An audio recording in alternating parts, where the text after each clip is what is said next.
What's up, ladies? Welcome to the channel. It's your girl Carrie M. If you're new here to the channel, I do beauty, fashion, lifestyle videos, and whatever else I feel like doing at the time.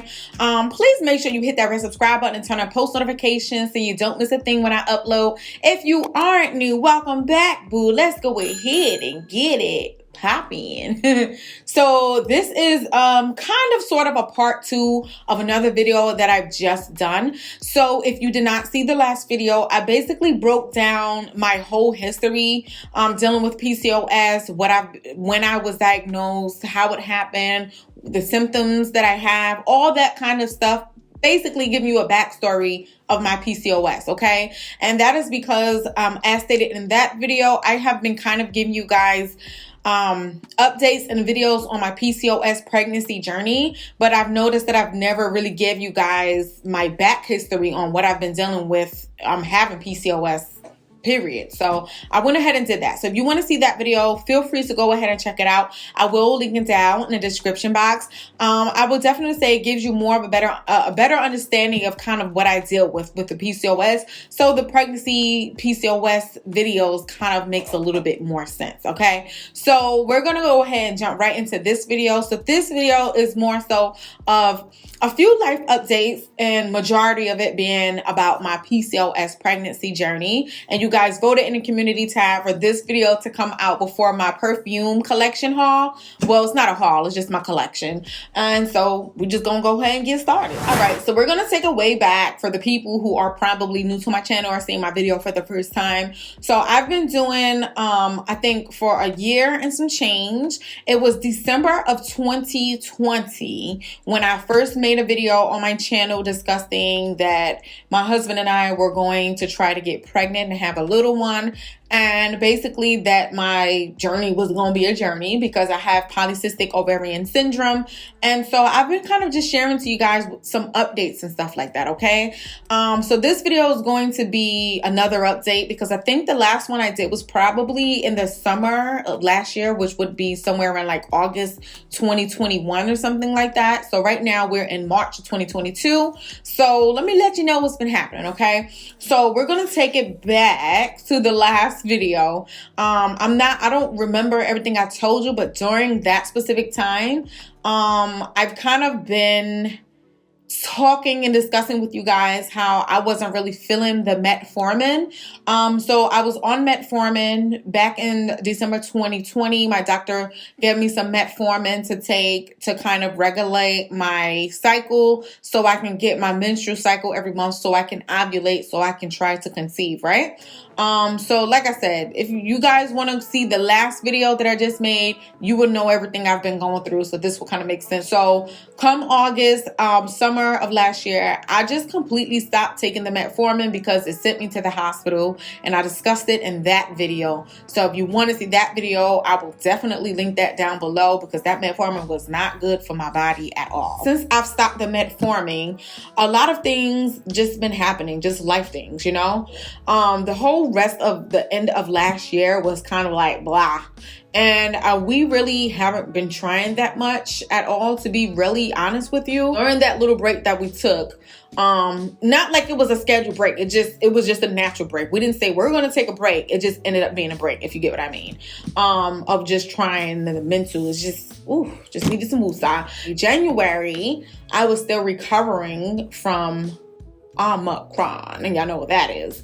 So I was still like, I wasn't into nothing, okay? So come February, I did have my doctor's appointment, and that's February 2022. That was my first doctor's appointment that I've had since I last saw her. The last time I saw her was December of 2020, and then I now went back and I made an appointment to see her in February 2022. Now, I was supposed to see her in December of 2021 that just passed, but I was sick, so I was not going to see anybody. I was like, I'll reschedule that. I was supposed to follow up with her within 6 months from taking the metformin, because if the metformin wasn't going to be something that was going to be working for me, then we were going to explore other options, right?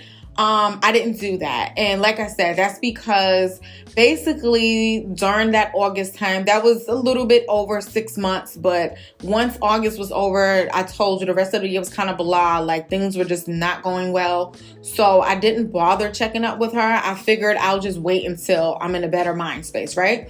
And that was February of this year. But also, I also wanted to kind of take a little bit of control over my situation. The PCOS has just been like so annoying forever, and having to always have to take something to kind of control it was really starting to get to me. I'm not a big medicine person, you guys. If I have a headache or something, I will try to do whatever I can to kind of get rid of that headache before I take an ibuprofen, an Advil, a Tylenol, whatever. I don't really take medicine unless I feel like I have to, or like the pain is unbearable. But I don't like popping stuff, okay? I like to keep my body in its natural state. With the metformin kind of making me sick, and before the birth controls were making me sick, if you saw my last video, you know what I'm talking about. I just was like, I need to do something where I can get my levels together, kind of control this PCOS on my own without needing to take any medicine. So that's what I did, okay? So once I got off the metformin, I just started eating differently. And so there are certain foods that you should and should not be eating if you have PCOS, because your body loves when you eat carbs. If you eat the carbs, it's going to make you fat. It's going to store it, turn it into sugar. It just does a whole bunch of stuff to you that it's not supposed to do, which is feeding the imbalance of hormones. So I kind of switched it up a bit, okay? Now, I'm not going to say that I just completely 100% changed my diet and just completely cut out all carbs, because to be honest with you, it almost seems like your body loves what you can't have. I know that is how it is for me. Like, I love breads, rice, pasta. I really enjoy those. And so I can't cut it out completely, but I have minimize the amounts I eat. And it's either going to be, sometimes I could do a full week without eating carbs at all. And then sometimes it's like, I'm going to have some carbs this week. And maybe even if I have like Chinese food, which is most of the time shrimp and broccoli, regardless of the white rice, I don't eat all of my rice. I might eat like a small portion of rice, knowing darn well that I want all the rice. Without me really realizing it, is I lost 20 pounds. Now, a lot of people on my channel, a lot of y'all have been commenting, even on Instagram, and y'all think y'all being rude. Y'all not rude. You could tell me you girl lost some weight. Trust me, it's a compliment. But yes, I lost 20 pounds. So throughout the majority of my videos on here, definitely when I first started the journey, when I was on here telling you about the pregnancy journey, I was 196 pounds, okay? I'm 5'4", and I was 4 pounds away from 200 pounds. So that's kind of chunky for somebody who's 5'4", okay? So I have lost over 20 pounds, to be honest. I'm 171 pounds right now. So what is that, like 26? Nah, I can't do math like that. I don't know. So I lost a little bit over 20 pounds, and I've kind of been maintaining this weight for a little bit. And I noticed that change in weight somewhere around September, October of last year. I was like, wait a minute. I got on the scale and I just noticed the weight loss, and I was like, cool. So I was like, whatever I've been doing, I'm gonna continue to do. I've kind of been maintaining the weight. I haven't gained anymore and I haven't lost anymore. However, I will say that I've been dabbling more in the carbs that I need to, which is probably why it's kind of hanging out in the same area and the weight isn't dropping some more. But my goal is to probably get down to about 150. I think that's kind of ideal for my height, and I feel like I looked my best at 150. So that's what I'm aiming for. I think I could do it. We're going to get it done. All right. So with that being said, I've lost that weight. When I went to the doctor that I'm mentioning to you guys in February, of course, they did some blood work so they can check all of my hormone levels to see what is working with and what we're looking like this time around. The first time when I went, which was the first video I ever made, like I said, in December 2020, my hormone levels was all over the place. And that is the whole reason why she gave me the metformin in the first place. And I wasn't even getting my periods like that. I was still getting it like maybe 3 times a year, something like that. So with the weight loss, I've been getting my periods, okay? I've been getting them, girl, without no medicine. Do you see what I'm saying? All right, so I think I noticed it happening I think like probably September, maybe August, September. I think I have like an app that I use, you guys. I will probably save that for another video. This video will be mad long. I have an app where I jot down every single period date, everything. I jot down something every single day. I take my temperature every single day with a basal temperature meter. I do a lot of stuff, okay, to kind of understand my body and what's going on. But I think it was September, October where I got a period, and then when I started jotting it down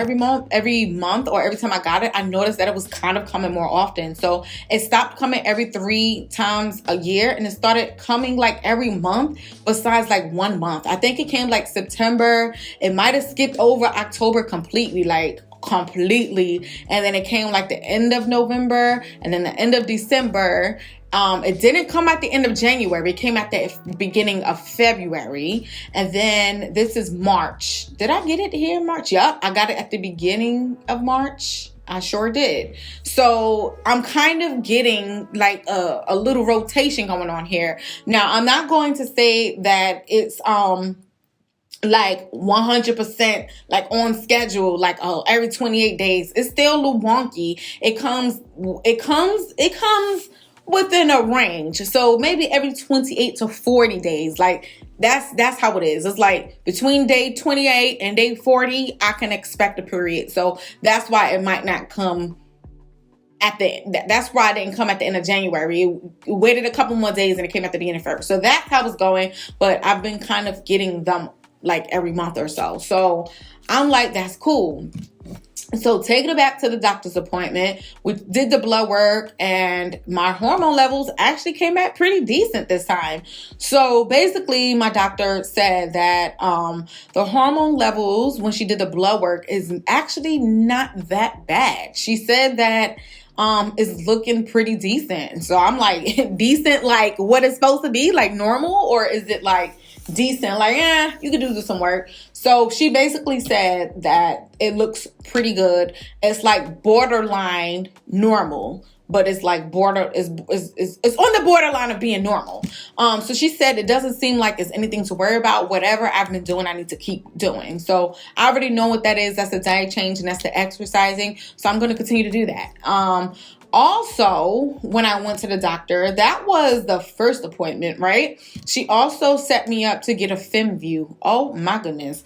I don't know if y'all know what a FemVue is, but if you know what a FemVue is, your girl got a FemVue, okay? If you want it, I'm going to talk about that in a whole separate video. I'm going to tell you my process with the FemVue and stuff, because I feel like that is a whole video to talk about. That's a whole process in its own. But anyways, I got a FemVue done, and during the FemVue, they discovered that my tubes are open as well. So I have normal, semi-normal looking hormones. My tubes are open. So basically, I'm kind of on a roll here. You feel me? I'm on the roll. So I've been getting my periods. I've been ovulating and stuff like that. So basically, I am in a better position to try to conceive. So that whole entire 2021 was basically, I can't say nothing. What it should have been was me prepping my body to get prepared to try to get pregnant, which is technically what I was doing, but that was with the metformin. But I should have just, honestly, I feel like that was a lazy way. I wanted to eat what I wanted to eat. And then eventually I said, nah, I got to scrap this. Because aside from just wanting to get pregnant, I need to be healthy. Like 196 for 5'4", that's a little hefty, you know? So once I started just taking better care of myself and eating better and exercising and stuff, things started to change. So I'm just going to continue making those changes, and we'll see what happens from there. Some people have been commenting like randomly, like, hey, are you still trying to have a baby?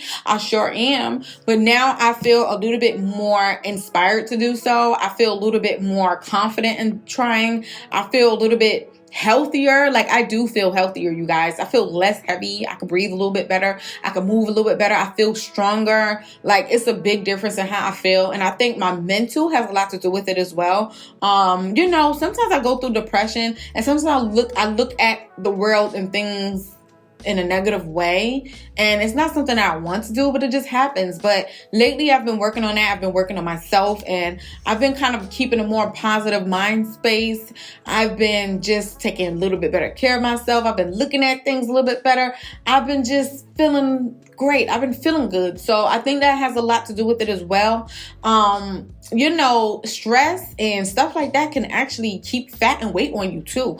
But it also can make you not want to work out, not want to eat right. You just want to eat what tastes good because you just want comfort. So a lot of things have changed and I'm super happy. So right now, I just feel like this is like the real beginning of something great about to happen. So I'm just taking it day at a time right now. I'm just feeling really good that my body is kind of listening to me and doing what I'm telling it to do. God darn it. If I'm telling you to lose the weight, lose the weight.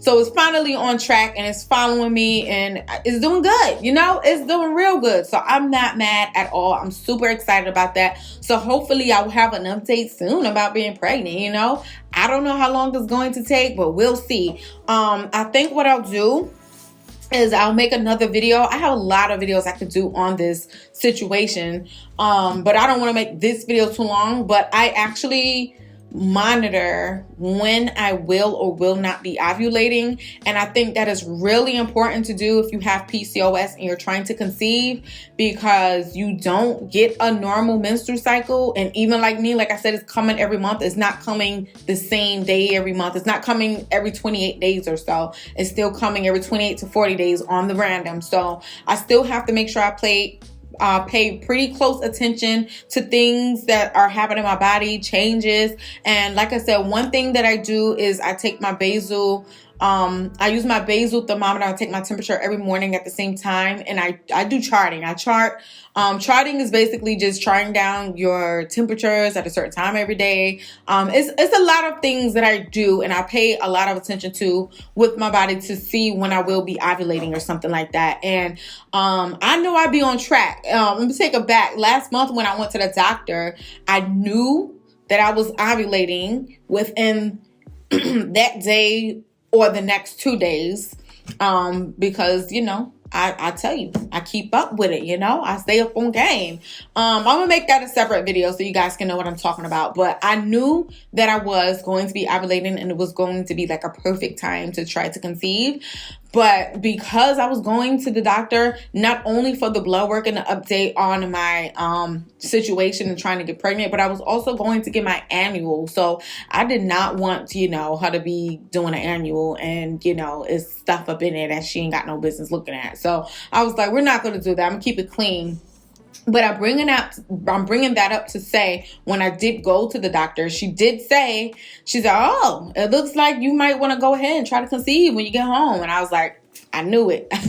So it's kind of like you'll start noticing things once you know what to look for in your body to know when you will be ovulating or when you are ovulating. So you'll get very familiar with your body, trust me. So that's kind of where I'm at with it now. So I don't really pay too much attention like, oh, okay, I got my period today, I'm going to be ovulating in 2 weeks. That's not how I do it. I just have to pay close attention to my body every single day to figure out when it's going to happen. So that's basically the update on my PCOS pregnancy journey. So like I said, to answer you guys' questions, who's been asking me, yes, I'm still trying. And it's going to happen. I feel good about it now. I feel good. I feel like my body is in a more prepared state. And also, I've been taking prenatal vitamins as well, because they say that when you're trying to conceive, women should be taking prenatal vitamins 3 months prior to getting pregnant. So that way your body's already prepped and having certain vitamins and nutrients that it needs before even having a baby, so it can prep for the baby and stuff. But you know, of course, you always want to consult with your doctor. Don't listen to me. I asked my doctor. She said it was okay, so I'm going to continue to do that. Your girl finally got her driver's license. Okay. I don't know if you follow me on Instagram. If you do, I did mention one time to you guys that I was going to take my driving test and I failed. Okay. I failed terribly. And then I scheduled it for a month later, 2 months later, I think February, I just took it and I passed with flying colors. Ew. See, girl's a licensed driver, but fun fact, I don't like driving. I've driven, you know, I've driven, but I don't like driving. I have my license, but I still don't get my room on, you know, but maybe eventually I'll get my own separate vehicle from Dominique and I'll just do my own driving, but I really don't like driving. It's not my thing, but I have it. So that is definitely a level up. That's really good. Maybe I'll start liking and enjoying it later on. Who knows? I do want to say though, that this wig, synthetic. I did do a video on it, so if you want to check it out, I will link it down below as well. But I'm gonna go ahead and call it a night. This was fun. I love chatting with y'all. I love doing chat videos. I could connect with y'all on a better level than just doing reviews for products and wigs and makeup, and you know what I'm saying. I like to talk with y'all. I love talking to my ladies, and I love to talk, obviously. Obviously. But I'm gonna wrap this video up. You ladies have a great night. I will see you guys in another video. So until then, I will holla. Bye.